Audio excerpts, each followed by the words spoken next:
I threw my sketchbook out. Well, almost.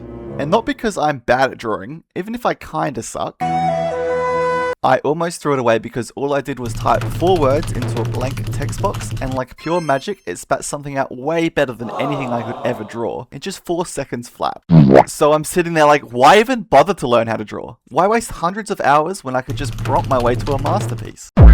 But this magic didn't just come from nowhere. To understand how we got here, we have to go back to the 60s, when Cohen built a program called Aaron, which followed hand-coded rules to draw and paint on its own. No machine learning, no stolen data, and the art itself was actually kind of cool. If we then fast forward to 2015, Google's deepdream woke up and AI art started to become mainstream. Although very primitive back then, and every single image kinda just looked like you were tripping balls, then around 2021, DALL-E and Stable Diffusion began to change everything.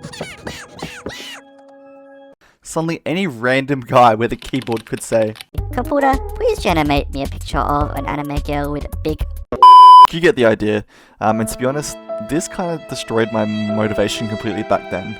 You know, watching a Clanker generate something better than I've ever done in literal seconds, like before I could even decide what pencil to use, I mean, it was unmotivating as fuck. It's like, what is the point, right? Like, I don't need to practice, I can just jerk my keyboard, and I can create anything my heart desires. I mean, you know, within certain guidelines, of course. And here's the thing, once you've generated a few images and filled up a whole folder full of this stuff, you've joined millions of people that are flooding the internet with just absolute slop.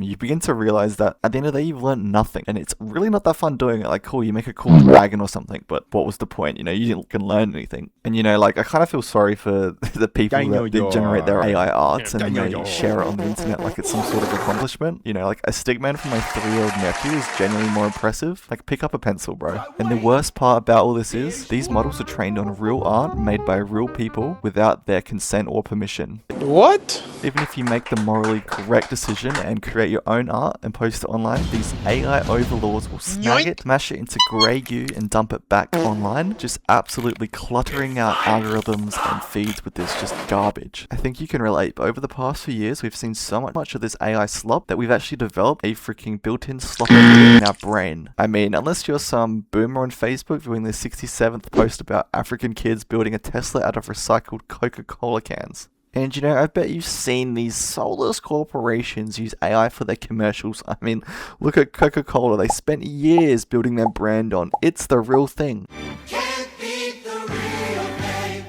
And then in 2024, they drop an AI-generated official ad for Christmas. The good news is there is serious resistance against AI right now. Like, it's not just angry people gatekeeping art. It's regular people who are just sick of it. Like I would rather genuinely see Danny DeVito on a freaking G-string, you know? Why would I care about looking at your AI-generated image when you didn't even care enough to actually make anything? And here's what I've realized. AI art is soulless. It's a glorified, hyper-advanced statistical guessing engine. That's it. There is absolutely no intent behind it, no lived experience, no person who's had a bad day and will sit down the drawer to make it all better. You, watching this right now, even if you put 2 dots on a piece of paper with a line making a smiley face, that has more genuine value and soul than anything an AI could ever hope to create. So if you are a beginner questioning if it's even worth opening your pencil case in the big 2026, stop thinking about them bloody robots for 5 seconds. Think back to when you were a kid and you picked up your blue pen just because you were bored and you wanted to draw stickman fighting a war with guns and tanks with your best friend. You weren't thinking about money, or social media clout, or whether some Clanker could generate an image faster than you. You did it because it was fun. My final message is keep drawing. You are a human with real lived experience, and that is something no statistical guessing engine can ever replicate.